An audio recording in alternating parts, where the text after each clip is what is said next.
Hello and welcome to Overthink. The podcast where we ask you, won't you be my neighbor? I'm Ellie Anderson. And I'm David Peña Guzman. Okay, David, we've lived in a lot of places over the courses of our lives. We've had a lot of neighbors.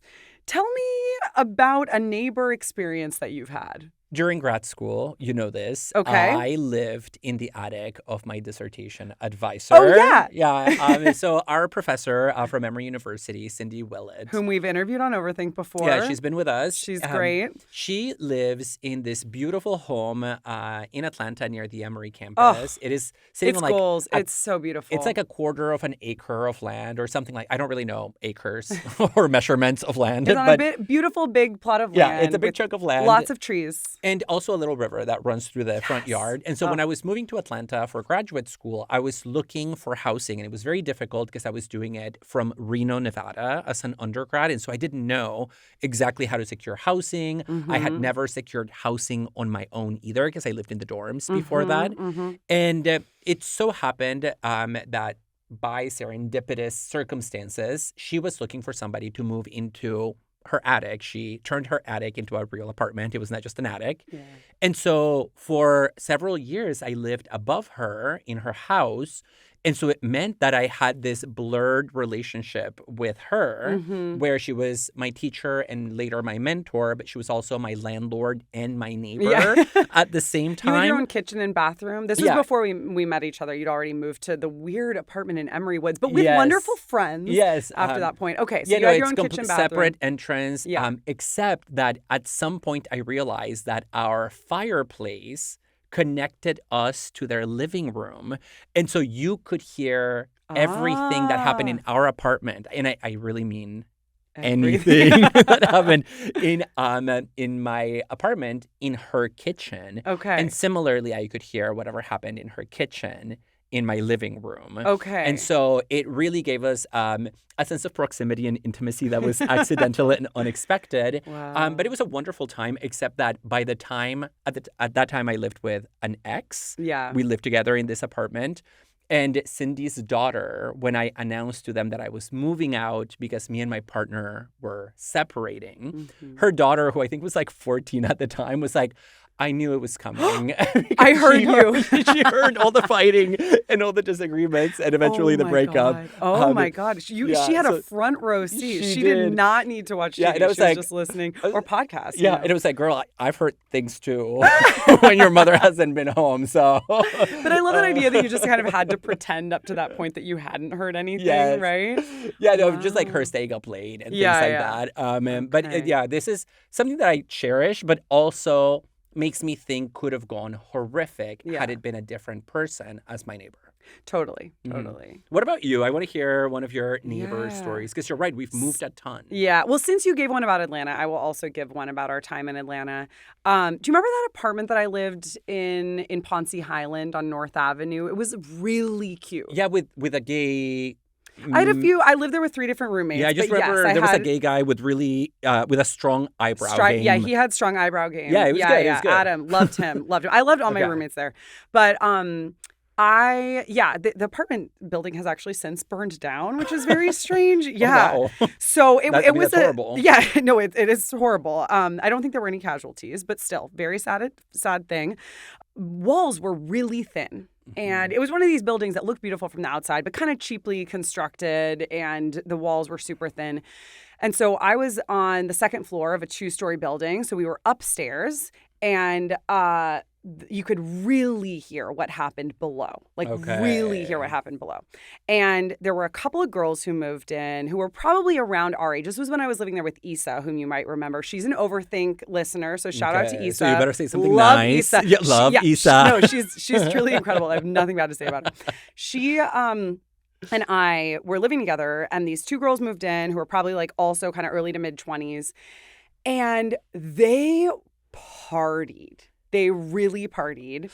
And in particular, they would come home kind of like screaming and shrieking 3-4 o'clock in the morning, often on weeknights, and bring home sexual partners. And, you got an episode about neighbors. There is going to be a story about overhearing somebody having sex. And we could basically hear everything that happened. They made absolutely no effort to be even a little bit quiet when we had work or school the next day. And so we agonized about what to do. Because on the one hand, live and let live, let them party, let them have sex in the comfort of their own home. On the other hand, it was really not done with any modicum of respect for the fact that we had somewhat thin walls, and it was so loud.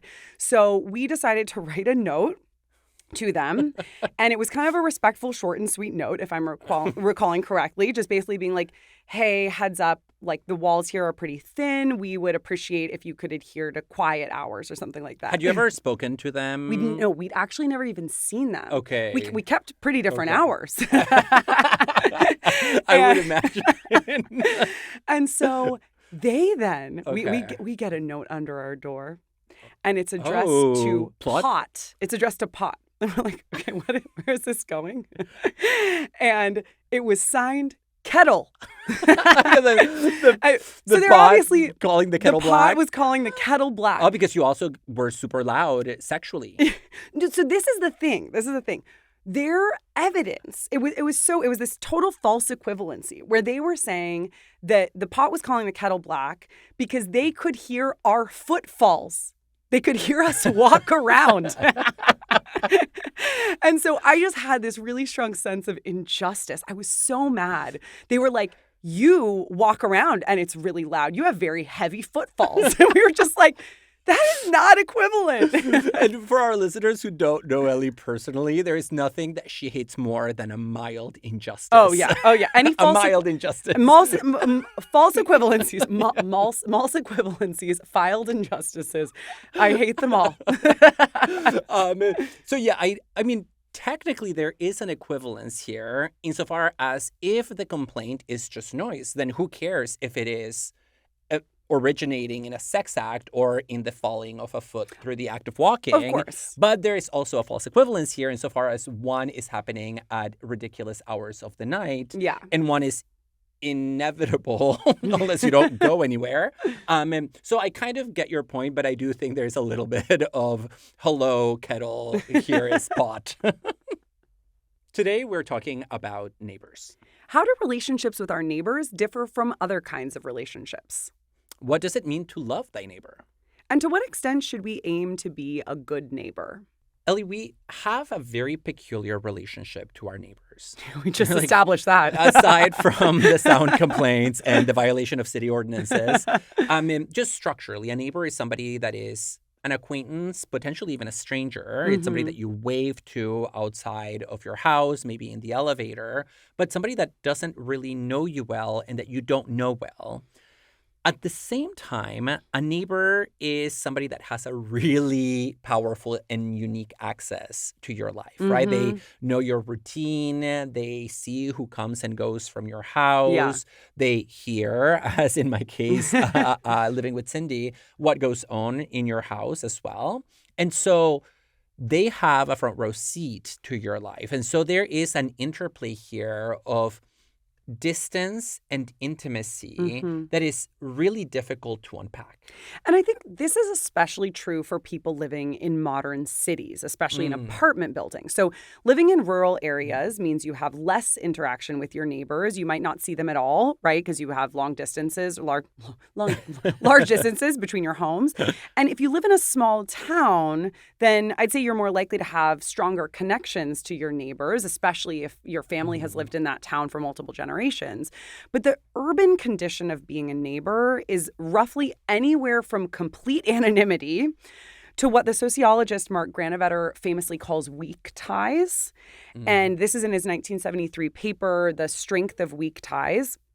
Weak ties, Granovetter suggests, are important to your social network, but they're not people you're very close to. And I would say a lot of us have weak ties to our neighbors, those of us who live in urban centers. Yeah, like they're always there. They're visible. They're accessible in some ways. They provide a sense of comfort and support, but it's not your inner circle. Yeah, right? They might like pick up your mail when you're out of town or water your plants, but they're not somebody that you actually maybe aren't necessarily having over for dinner and confiding to all the time. Well, and I think that's a really important observation because it kind of violates the public-private distinction, or at least it relates to it in a really difficult way. So when I think about the private space, something like a dinner, I don't invite my neighbors for dinner, especially because I'm an urban kid. Maybe I don't have those very close relationships with my neighbors. Yeah. But also if I see a neighbor in public, outside of the space that we normally share together, like the sidewalk or the grocery store at the corner, I always worry about what to do or what to say. Like, do I say hello to them? Do I acknowledge them? Do I give them the kind distance nod? Like, we're here. Yeah. We see each other. And that's because they are neither... I was going to say suitable. They're neither suitable for a public encounter nor for a private one, right? Yeah. It's somewhere in between. And it largely, for me, has to do with just the fact that we happen to share space in terms of living. And I don't think that's necessarily always the case. I definitely don't think that's always the case for me. Not. But I think what you're speaking to is the way that, in addition to this troubling of the public-private distinction, neighbors often have a mutual parasocial relationship with one another, right? Like you kind of, this is something you were getting at in your anecdote about Cindy's teenage daughter. Like, she was having a parasocial relationship with you and your partner's drama. And, listening in and then kind of breaking that fourth wall and being like, I heard it was strange for you. It meant that suddenly you were faced with the fact that she had been listening all along. And I think, like, in a sense, what this means is that our neighbors are witnesses to our lives in ways that we can't often control. And this might mean that maybe there's something nice about not knowing your neighbors too well. Like, maybe you didn't want to know that Cindy's daughter had overheard all of this. Right? No, that's right. And I wonder how much of this depends on the details of the built environment. Yeah. Because, for example, when I think about the times that I've lived in a big apartment complex in a city, like when I lived in Paris, there were no spaces for me to interact with my neighbors or to see them other than transitional spaces. Sounds like bad urban planning. It sounds like the urban jungle experience, right? We would cross each other on the sidewalk when we're both going to our separate destinations, in the elevator or in the stairs. That's it. And those are not spaces that are conducive to meaningful social interactions. Whereas when I lived with Cindy, also in a city, but in a house with a yard, we would see each other, when we were outside, when we were like sitting, reading in the yard. Yeah. So there were more spaces. So whether you have a patio, whether you have a backyard, whether you have a public park nearby, all of this kind of guides and shapes and canalizes the relationship, making it reflect in a way the built environment. Yeah. But then I'm curious in those cases. So you mentioned you're not having dinner with your neighbors. You probably were having dinner with Cindy sometimes. Yeah, I right? was, yes. Yeah. And so I'm curious about those situations, even in urban centers where we are not just having mutual parasocial relationships with our neighbors, but we are building relationships with them, or where we have pre-existing relationships with them. And so, for instance, my apartment building, I lived in a 4-plex during COVID, and I didn't interact with my neighbors much before the pandemic. But then, like many individuals and like many people during COVID, we started having weekly happy hours, socially distanced happy hours. And then that kind of begot like a little mutual aid group amongst the neighbors. And it meant that we ended up having stronger ties than before. And then in my last place, so I've just recently moved, but in the last place where I lived for the past 4 years, I got to know my neighbors well. A number of my neighbors, we were in this little 8-bungalow court, and a number of my neighbors were already super close friends with each other. And so they'd have like happy hours on the patio all the time. They'd be hanging out. And so sometimes I would join them. I did also feel like there were a lot of nice boundaries where I didn't necessarily feel obligated to join them. People had like really healthy and respectful boundaries. And so a lot of times, I'd be like, hey guys, and then head up to my place. In fact, my neighbor Ben listens to the podcast. So he's like an amazing neighbor who was really a part of, he was like one of the reasons that I moved there to begin with, because I saw the neighbors hanging out and I was like, this is a great environment. And then a year into my living there, one of my best friends from childhood moved in, somebody I've known since I was 3 years old. And so she and I also had a really different relationship where I would go over very often to her house for dinner, or we, watch TV together, maybe less often than you would expect, because I tend to be like a bit of a solitary person, and so does she. But I think in that case, there's a way that having those kinds of relationships means that it's not just like parasocial, but I still think part of what I'm talking about when I say there are boundaries, that like very common word, is that there are also different hats that we would wear in relation to one another. Like there would be sort of a distanced neighbor hat, and then sometimes we'd have like a party together, and then the neighbors would come into a different form of relation. And obviously that's shaping how we're relating as neighbors. I think it's actually helping cultivate a lot of compassion and understanding of one another, especially if we overhear a neighbor fighting with their partner, right? And we're like, oh, but they're, good people. I know them in these other ways. But I also think there is kind of still a difference. Like my relationship with my friend Kelly, whom I lived next door to, was a bit different qua neighbor than it was qua because of the really close friends relationship potentially, or no, I'm saying we then also developed a neighbor relation that was, not totally separate from our close friendship, but that was a bit distinct from it in a way. Yeah, no, maybe I'm just like weirdly compartmentalizing. No, but I think it's natural to compartmentalize when we live in different living compartments, right? Yeah. And I do think it makes a difference whether you have a pre-existing relationship to your neighbors or not. Yeah. But also one thing that stood out to me over the course of my various interactions with various neighbors in different places and in different living circumstances is just how magically quick the transition from stranger to acquaintance can happen with a neighbor. Because I can go, and this is on me entirely, not on the neighbors, because I am also a solitary kind of distanced character as a neighbor. I can go for months and years not really interacting with my neighbors. But then if something forces an interaction, then I suddenly feel like we've crossed the threshold in the course of a few minutes that now changes the character and the texture of the relationship. And so I have had situations where, I had a neighbor for a long time, and then from one day to the next one, we became good friends. Yeah. And there was nothing that was needed for that other than a small catalyst, like realizing that we have a shared hobby. Yeah. This happened not too long ago to me in San Francisco when I learned that one of my neighbors played volleyball. And it just completely transformed the relationship. And so I think there is this ambiguity, but also this sense of possibility with neighbors that is always unrealized and on the verge of possibly leading to a new kind of relationship. Yeah. And I think that new kind of relationship, like you said, is beautiful and exciting, but also something that I tend to be a bit cautious about, because it's one thing for a neighbor to knock on your door asking if you have like an extra onion. It's another thing for them to sort of like invite you, or to invite themselves in at any hour and in, any different kind of way. And so I feel like I'm also really interested in the ways that we kind of hold up those barriers between ourselves and our neighbors. And interestingly, there was a 2024 survey on interactions with neighbors that found that more than 2/3 of respondents hid from their neighbors at least once. And so here are a few of the most common neighbor avoidance techniques. All right. Number 1 is pretending you don't see them, followed closely behind by number 2, which is staying inside when they're outside.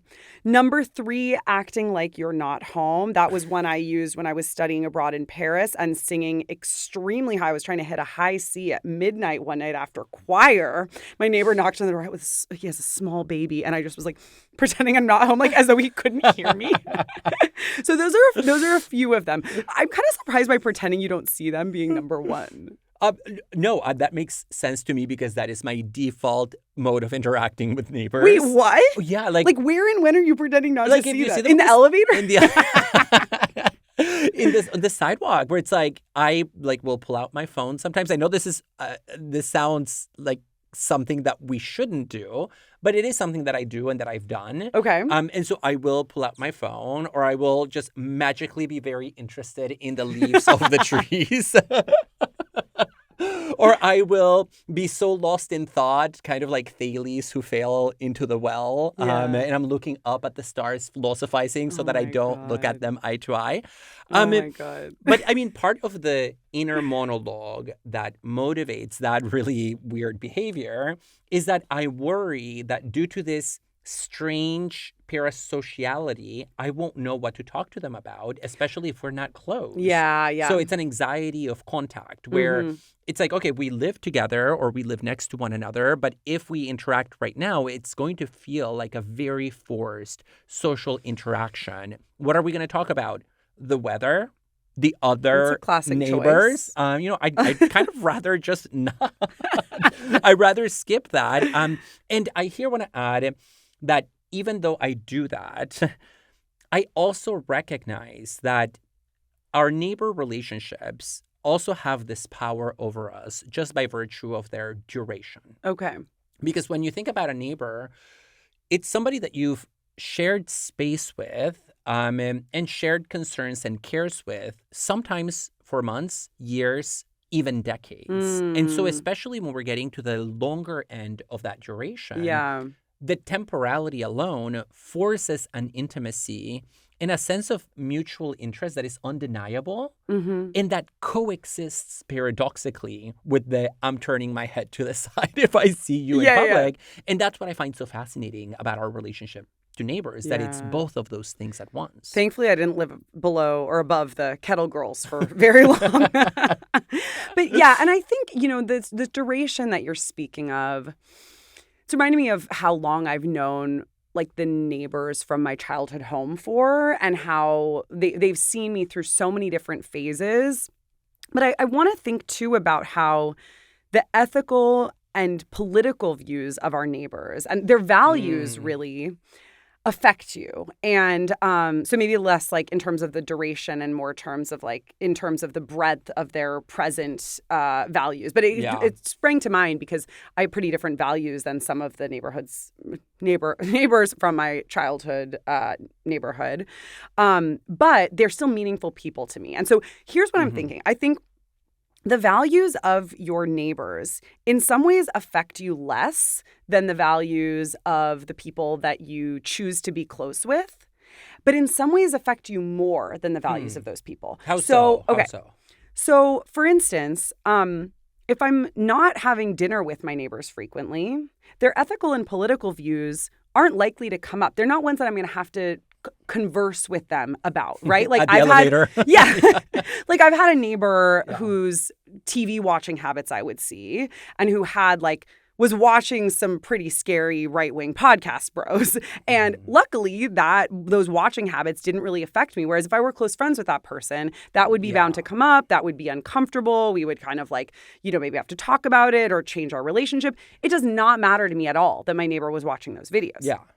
However, in some ways, I think the values of our neighbors might affect us more. And so, for instance, if I have a racist neighbor and a friend of color comes up the driveway and the neighbor asks them what they're doing there, that's gonna very much affect me, not to mention my friend. Or if I have an unhoused neighbor and one of the other neighbors is sort of wanting to marshal us together and maybe call the authorities, their views towards unhoused people are actually maybe going to affect me more than the views toward unhoused people of a friend of mine, because it's actually kind of involving neighborhood action. Does that make sense? No, it does. It makes perfect sense. And it's something that happened to me when I lived in Atlanta, that I invited one of my friends at the time to come hang out at my house. And he kind of got lost in the apartment complex that you mentioned I lived in. Emery Woods. That place was a shithole. It was a shithole, but it's what I could afford as a graduate student. And my friend came over. He kind of got lost. And one of my neighbors, who was a white man, sort of stopped him. Oh, yeah. And was threatening to call the police because he was convinced that this guy was somebody who had been breaking into cars, I guess, at night. Oh, my God. And there, of course, I was mortified for my friend. Yeah. But I also then experienced what in Spanish we call pena ajena. This, I felt ashamed for my neighbor, and I lived his shame that he was not living in the flesh. And it really took me out of my element in the moment and decentered me because I had to take care of my friend and I just didn't know how to even explain to him what happened because on the one hand, I'm not responsible for my neighbor, that guy I don't even know. Yeah. But on the other hand, he is my neighbor. And so I am partly responsible for this experience that an innocent bystander had. But this brings into focus an important point that the sociologist Hanu Ruonavara makes in an article called The Anatomy of Neighbor Relations, which is about agency in relation to our neighbors. In some ways, we don't choose our neighbors. You know, it's like a lottery system. When you move somewhere, you don't have that information ahead of time. But, you know, in some ways, we also do choose our neighbors because, especially if you have enough money, you can choose the kind of neighborhood that you move into. So that's another kind of paradox of individual choice versus social determination. Yeah, well, and the more wealthy you are, the more choices you have, right? And so if you're poor, you have a lot less choice, a lot less individual choice in this matter. I mean, people are always talking about like school district, like choosing, I want to choose like the good school district and where I live and all of that. And then you also get like the NIMBY effect there too, where it's like, if I can afford to live in this really nice neighborhood, then I don't want there to be low income, let alone unhoused people around me because like I can afford this. So it should just be other rich people around me. And that's obviously like so toxic. And, you know, the wealthier you are, the more choice you have over which neighbors to have. But I also think you have more choice about whether to have neighbors at all, right? And so, you know, obviously not all people who live in rural areas are wealthy by any stretch of the imagination. But when we're talking about choice, like you could choose to sort of hide in a gated community or have an estate where you have no neighbors around you, like to buy a large plot of land. And so I think like we see there that a marker of extreme wealth is the ability not to have meaningful contact with others. And this also brings us to the point that when you're not rich and you can't sequester yourself in a mansion or estate, you're necessarily exposed to difference through neighbors, especially if you're in an urban center, right? And so there's a kind of social mixing in a neighborhood. Yeah, and I think that social mixing happens in all neighborhoods to some degree because you literally can't pick your neighbors unless you are that super wealthy person who is sequestering themselves, you know, in an estate. Yeah, where you there's don't those like co-op rules where, you know, you have to vet, like in fancy co-op buildings in New York City, you have to vet potential new residents so you can choose your neighbors there. But anyway. Yeah, but that's the exception. Exception to the rule. And so I think the social mixing happens most of the time, but within bounds. And the bounds here have to do with large-scale sociological patterns of the relationship between class and neighbors and neighborhoods, right? Where if you're living in a neighborhood that is, you know, a particular, that is predominantly a particular race or a low-income neighborhood, there you are exposed to less difference in relation to those variables than in other neighborhoods where there is more mixing of classes, nationalities, religions, etc. And it makes me think about that claim that you often hear about the importance of your neighborhood as a social determinant for things like educational opportunities, for positive health outcomes, for upward economic mobility. If you really want to know what somebody's chances of quote unquote success in life are, look at the zip code. At their zip code. Look at the neighborhood. Yeah. And so I think what we see here throughout this discussion is that neighbors are somewhere in the middle between being same versus being other. And I think this explains some of the ambiguities of proximity and distance that we were talking about earlier. And it also explains why we sometimes click with our neighbors and sometimes we don't, but we never know ahead of time which people we're going to click with, right? And so, is there a kettle? Is there a pot? I know, right? So there's a lot of uncertainty about that. I mean, like I mentioned, I chose my last place in part because I saw the neighbors hanging out outside and they seemed awesome. But, you know, there's still uncertainty when you move to a new place about whether you're going to click with the neighbors and which ones you're going to click with. In the book of Leviticus, love thy neighbor is one of the commandments. And when Jesus was asked which of the commandments was the most important, he named love thy neighbor as one of the top two. First was loving God, but second was loving your neighbor as yourself. And I mean, I'm here going back to my catechism classes because you see this very clearly in the parable of the Good Samaritan from the Bible, which is in Luke 10:30. And I pulled it up, so I have it here in my computer. I was going to say, Luke 10:30, really, you really had that in your back pocket. No, I am a very good Catholic, which means I've never actually read the Bible. Okay. You pulled it up and you shared it with me, so I'm going to look at it as well. But okay. I want to read the parable, just a little bit of background to the context. Jesus is being questioned by a lawyer who tells him, hey, Jesus, how do I gain eternal life? And Jesus says the answer is love thy neighbor. To which the lawyer responds, but what does that mean? What does that mean? Who is my neighbor? Mm-hmm. And then we get the following story of how Jesus responds to this question. Okay, so it's a response to a definitional question about who or what is your neighbor. Ooh! How do I know who is a neighbor in this sense? Okay. So this is Luke 10:30. In reply, Jesus said, a man was going down from Jerusalem to Jericho when he was attacked by robbers. They stripped him of his clothes, beat him, and went away, leaving him half dead. Leaving him half dead.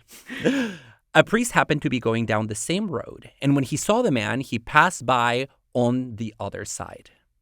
So too a Levite, when he came to the place and saw him, passed by on the other side. But a Samaritan, as he traveled, came where the man was, and when he saw him, he took pity on him. He went to him and bandaged his wounds, pouring on oil and wine. Then he put the man on his own donkey, brought him to an inn, and took care of him. The next day he took out 2 denarii and gave them to the innkeeper. Look after him, he said, and when I return, I will reimburse you for any extra expense you may have. Then Jesus asked the lawyer, after telling him this parable, who do you think was the good neighbor in this story? And the lawyer responds, of course, it's the man who showed mercy, rather than either the priest or the Levite. Okay, and the Samaritan is from, there's less of a physical proximity, right, between where the Samaritan is from and where this person in the story is from. And so that's part of what the surprise of the story is. It's like, oh, it's not the person that you would expect to be the neighbor. Yeah. It's the Samaritan. It's the person from farther away. And so we see the theme of the neighbor as not being about physical proximity or ethnic similarity, but as being about moral obligation and mercy. And here, right, it's the complete stranger who was the real neighbor. The complete stranger, like the complete foreigner who was the real neighbor. It's the foreigner, the unknown, the one who is most unlike you, in fact, and from whom you wouldn't expect fair and just treatment that arises to this moral duty of the neighbor. And I want us to think about this in connection to the philosopher Emmanuel Levinas, because in Levinas's philosophy, the concept of the neighbor is really central. So Levinas writes a lot about the concept of alterity and difference in relation to morality.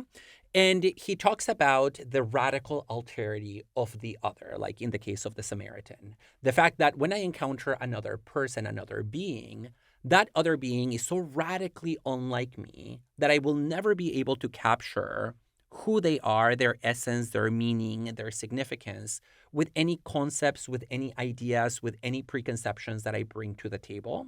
And so it means that I'm always in a relationship of lack of understanding and mastery in relation to the other. And that alterity for him is the ground of all ethics, which in philosophical discourse, his approach to ethics is called alterity ethics. And when he writes about this difference, he uses the term neighbor to capture the figure of the other. So it's about the difference of the other as the condition for the possibility of ethical relations altogether. And I'm so glad you bring this up, because when you told me that you wanted to talk a little bit about Levinas in relation to the neighbor, I was like, where does Levinas talk about the neighbor? I had totally forgotten, even though I'm really familiar with his philosophy, because he's using the neighbor so differently from how we usually think about it. As you just described, right? The neighbor is the figure of absolute difference or otherness. And, you could, based on what we talked about a little bit ago, just be like, well, that's a weird idea of neighbor because it doesn't track with any way that we ordinarily use it. But if you go back to it, and Levinas is very deeply drawing on the Hebraic tradition and the Old Testament tradition. I guess, this Good Samaritan comes from the New Testament story of Jesus.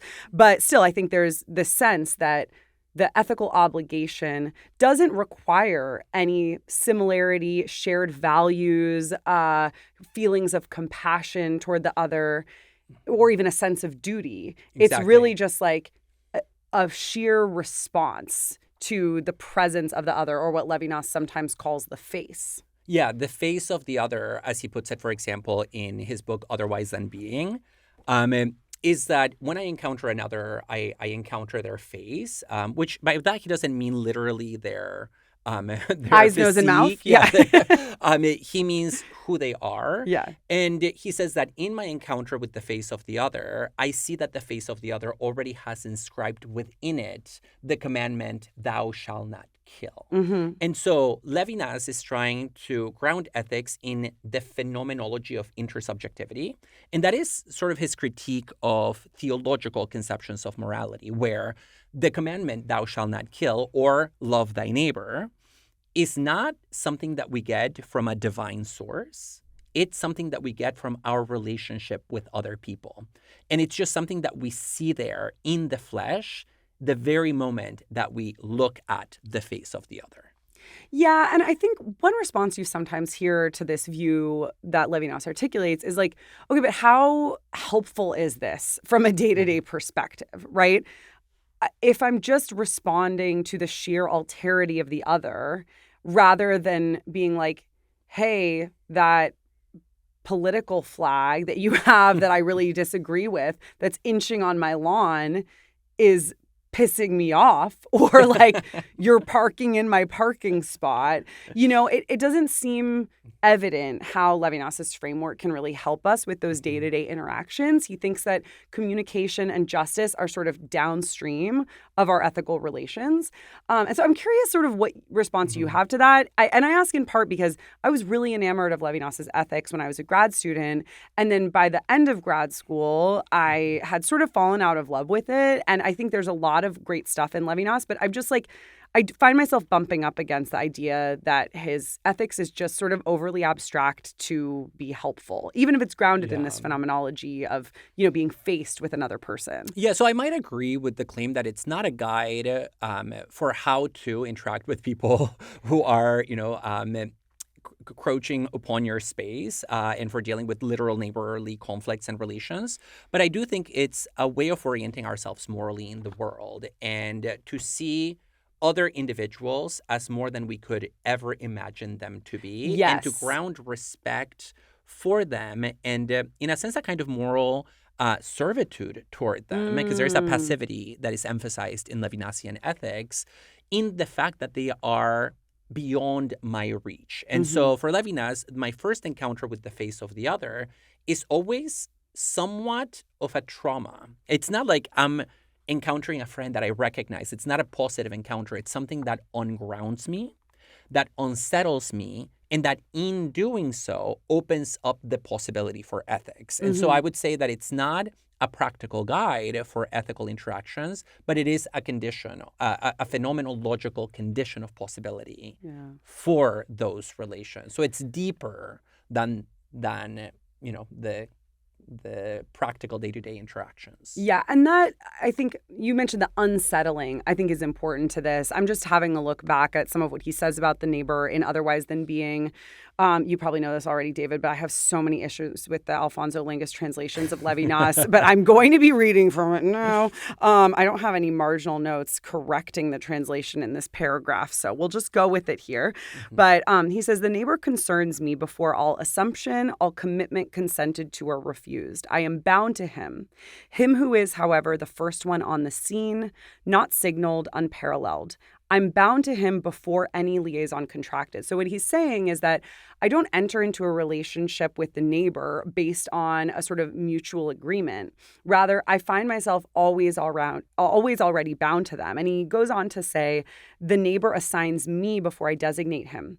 This is a modality not of a knowing, but of an obsession, a shuddering of the human, quite different from cognition. And so like I feel hailed or known by the neighbor, or maybe not known, but or called not into known. question. Yeah, by the neighbor before I even am sort of like looking at the neighbor as they are, right? And knowing them. Well, and I think that's a really important point because the experience of the face of the other, i.e. the neighbor for Levinas, is not a conceptual moment. It's not even a theoretical moment. Yeah. It's something that that I think shuddering is correct. It's something that shakes us to our very core, and that it's just part of the very nature of intersubjectivity, where when I encounter another person, I recognize in their very being, ontologically, that they are not a chair, that they are not a table, that they're not an inanimate object, and that in not being inanimate, they are a moral question for me, how I ought treat them, how ought I comport myself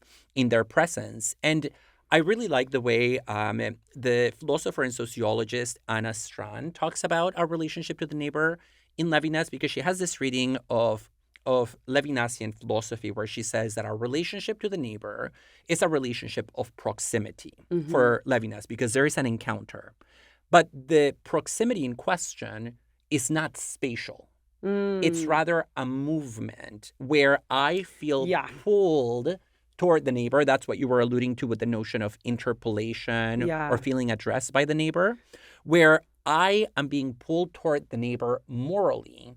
And the closer I get pulled to them, the more my responsibility for them grows. So there is this logic of the infinite proximity or the infinite approach of me toward the neighbor, and that translating into an infinitely growing responsibility where I am, over the course of time, more and more and more morally bound to this entity that surpasses every category that I could apply to them. Yeah, and seemingly surprisingly at first glance, this proximity isn't getting to know the other better or being similar to them. It's actually a revelation of their fundamental alterity to you. And I think, biographically speaking, part of this, Levinas is drawing from his own Jewish identity and the fact that he was taken as a prisoner of war by the Nazis, as well as the fact that most of his family died in the Holocaust. And so his idea of the face of the other as what demands, I wouldn't even say respect, it's just like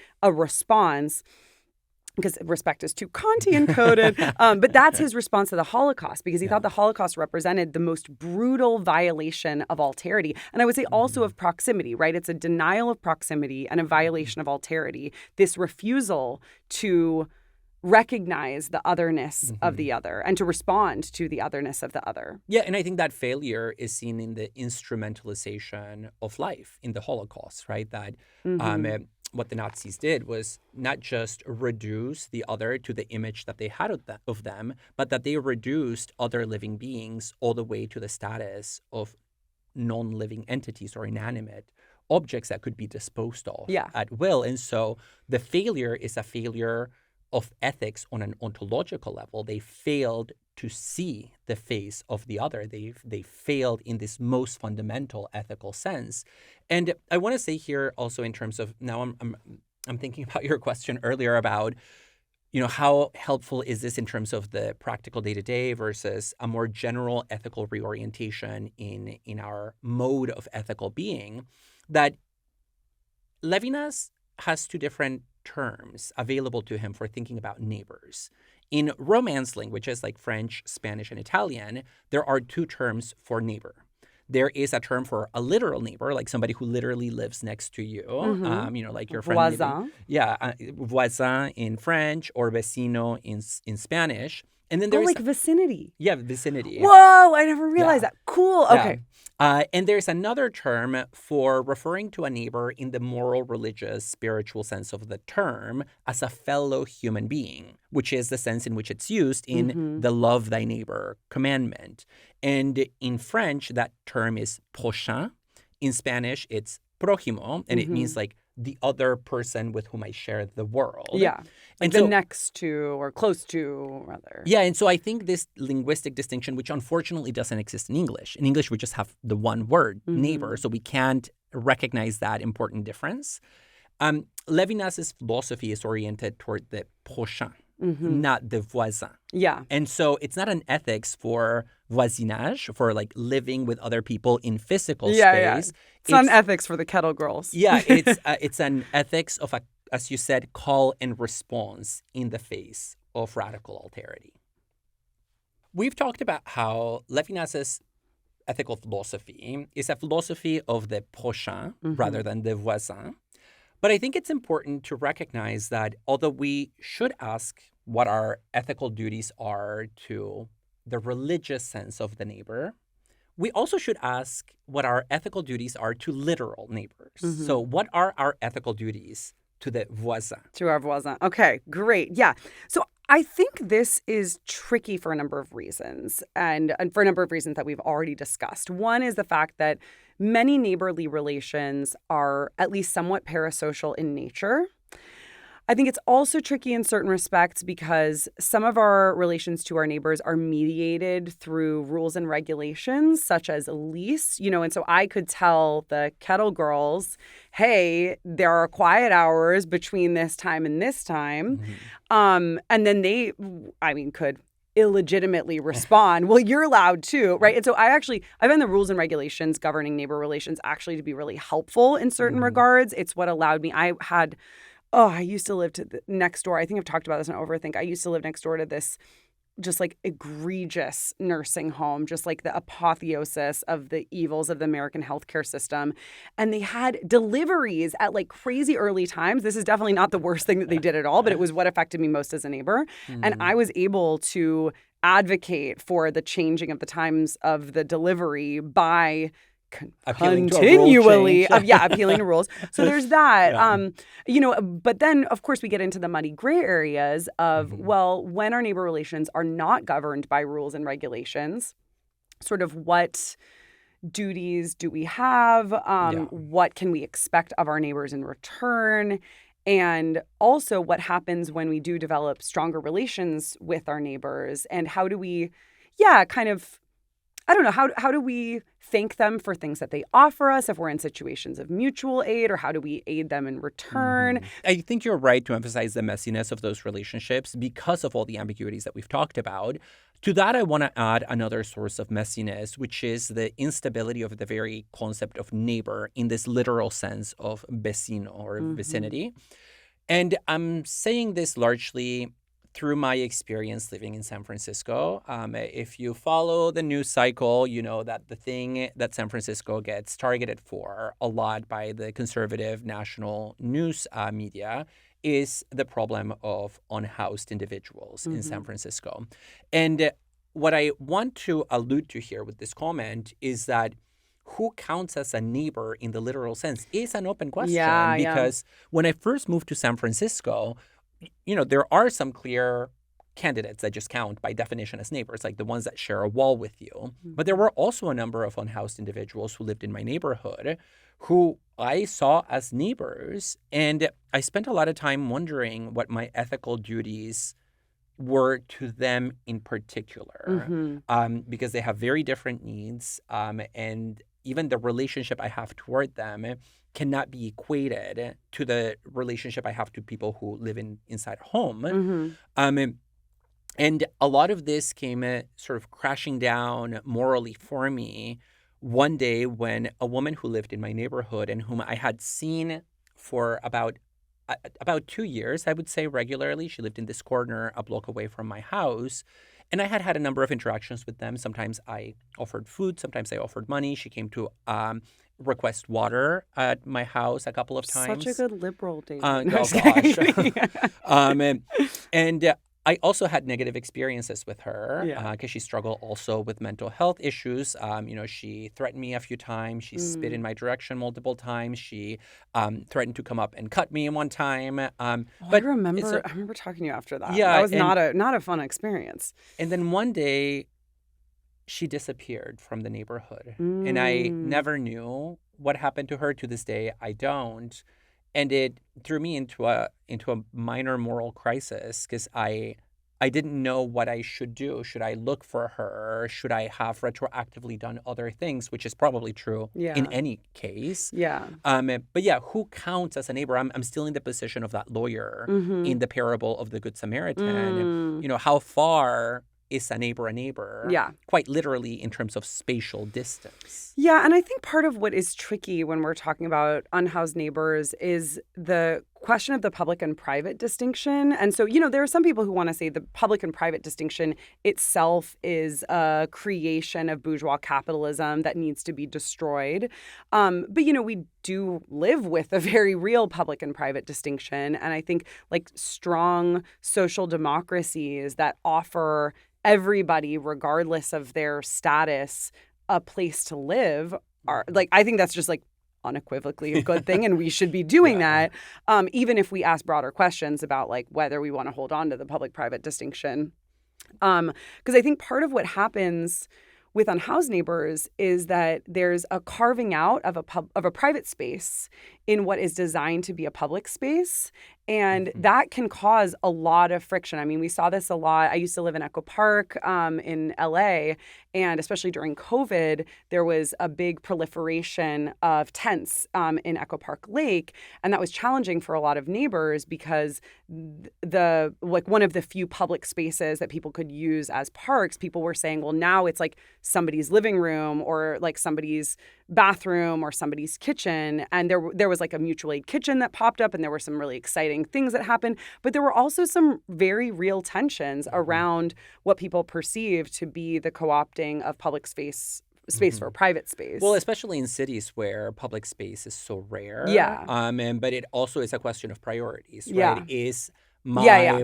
my access to public space going to trump somebody's basic need for a space for cooking food? Totally. Especially like during a pandemic when so many people lost their income and like there was an eviction moratorium, but people were still losing housing. And so in these cases, I think those arguments seem intuitive that we want to protect public space because it's a public good to be shared. But it also hinges on a false equivalence of sorts, right? Of which priorities matter and to what degree they ought to trump or act as trump cards for others. Yeah.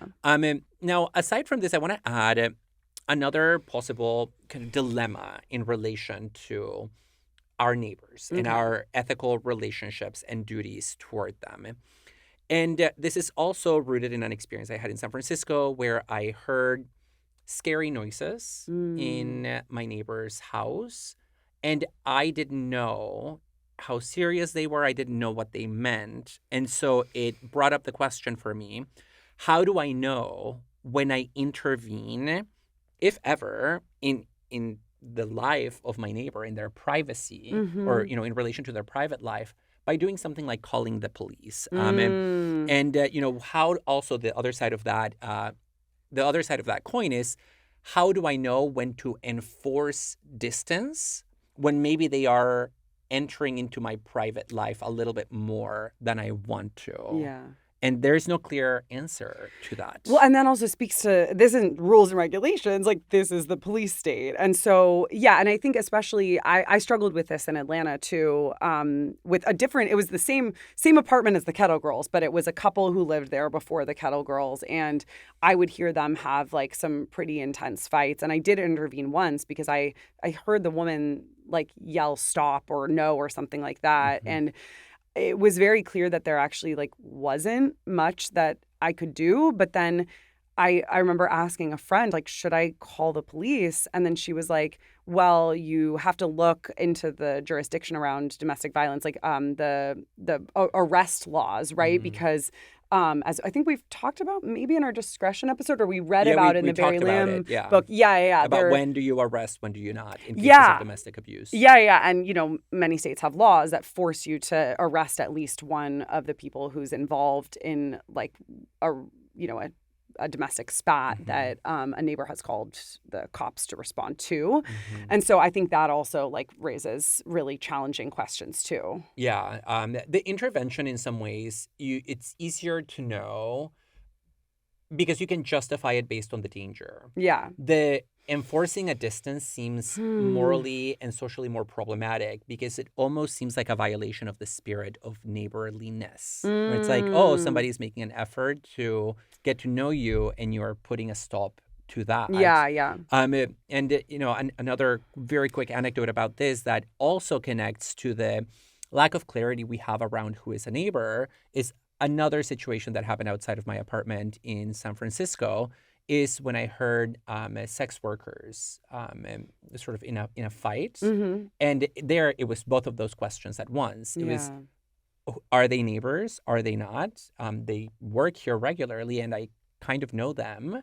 And on the other hand, do I intervene knowing how fraught the relationship is between sex workers and the police force? How did you respond to those questions? In this case, I didn't call the police. And it's funny because I've realized over the years, I don't know where this comes from. I suspect maybe it has something to do with being a person of color. It has never been my intuition to call the police. Yeah. I have never once, even when I've been in scary situations, I've never thought the police will make this better. Yeah. Even when retroactively it becomes clear that maybe it would have. Yeah. And even when people that I am with, who in many cases have been white people, have had the thought, oh, let's call the police. And I just realized how strange sounding that thought is once I hear it verbalized. Well, and our alternative models of justice, like restorative justice, require a lot of interaction with people and like a strong sense of ties. Those ties don't have to be that you share, the same like class, ethnic, racial background, but they do have to, there have to be some strong ties there, which I think is challenging in the kinds of urban environments that we live in. Okay, this is going to sound like a really weird pivot, but I really wanted to talk about Rear Window. And so we have to close the episode soon. And I wanted to mention, because this is like a classic neighbor movie and it is about when you intervene. And so... Okay, so I've seen the movie, but can you very briefly give me a synopsis? Yeah. I've seen it. Okay, but I'm just like aware of the fact that this is a pretty hard pivot relative to like the serious real life issues that we've been considering. Okay, so this is this classic Hitchcock film. And in it, there's a photojournalist named Jeff who has recently been injured and is recovering. So he's basically like confined to his apartment. He's hanging out in his wheelchair and he's watching his neighbors through his rear window. He couldn't scroll or like watch Netflix at this time. And so his entertainment is his neighbors. He's got like this dancer neighbor and he's got like a few other neighbors that I'm forgetting right now. But there's this one neighbor, this salesman named Thorwald, or Torvald, depending on I'm forgetting how they pronounce it in the movie. I was like looking back at the synopsis, but he sees Thorwald making suspicious trips with a suitcase after seeing Thorwald's sick wife, and hearing a scream in the apartment. Sorry, I kind of gave that backwards. So he hears a scream in the apartment. He knows Thorwald lives with his sick wife. Okay. One night, Jeff hears a scream, and it seems like it's coming from Thorwald's apartment. And then he sees Thorwald making suspicious trips with a suitcase. Yeah, the temporal order does matter there. Then this neighbor's dog is barking. Suddenly, the neighbor's dog is gone after Thorwald had like gotten mad about the neighbor's dog. It was digging. It wasn't. Oh my God. Okay, I need to look back at my notes for this. I'm trying to just say this off the cuff. Okay, so he sees a neighbor's dog digging in Thorwald's flower bed, and then the neighbor's dog is killed. And so it turns out that Thorwald killed his wife and the dog. Surprise, surprise. I know. But the neighbor, like, it's through Jeff's interventions that comes out. But he struggles a lot with, am I seeing what I'm really seeing? Yes. Am I connecting the pieces correctly? I don't really know this guy. And so, like, what are my responsibilities, obligations, and like how and when should I intervene? And actually Jeff, it ends with Jeff alerting the police, but Thorwald confronting Jeff And they fight before the police arrive. So the police like Okay. do end up kind of saving the day here, I guess. The And then takeaway is call the cops, y'all. if you're an old white man. So I remember the movie, and I remember thinking about it primarily through the concept or through the lens of voyeurism, because yeah. it's a movie about seeing all these neighbors having access into their private lives through their Witnessing. windows. Yeah, witnessing, which we talked about. mhm. I also remember that as the movie is progressing, it's actually really unclear whether there is really something sinister happening or whether it's all a projection from the fantasy of this voyeur, right? Exactly, And so yeah. I think in this case, of course, later we know that it was a well-grounded suspicion, but we need to remember that we are in the position of the voyeur before he knows for sure whether something bad happened or not. Yeah.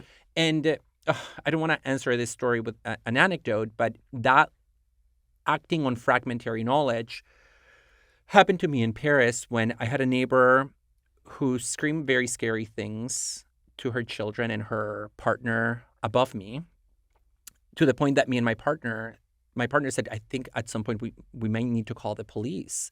She would threaten to throw the children out of the window, really, truly scary things. Whoa. And then we learned after about 5-6 months that the woman struggles with mental health and lives alone. And it really brings into focus this point that in relation to our neighbors, we always only have fragmentary knowledge, and that fragmentary knowledge opens the door to fantasies that we might project onto our neighbors that we experience as perceptions. We think we're seeing something when we might be imagining.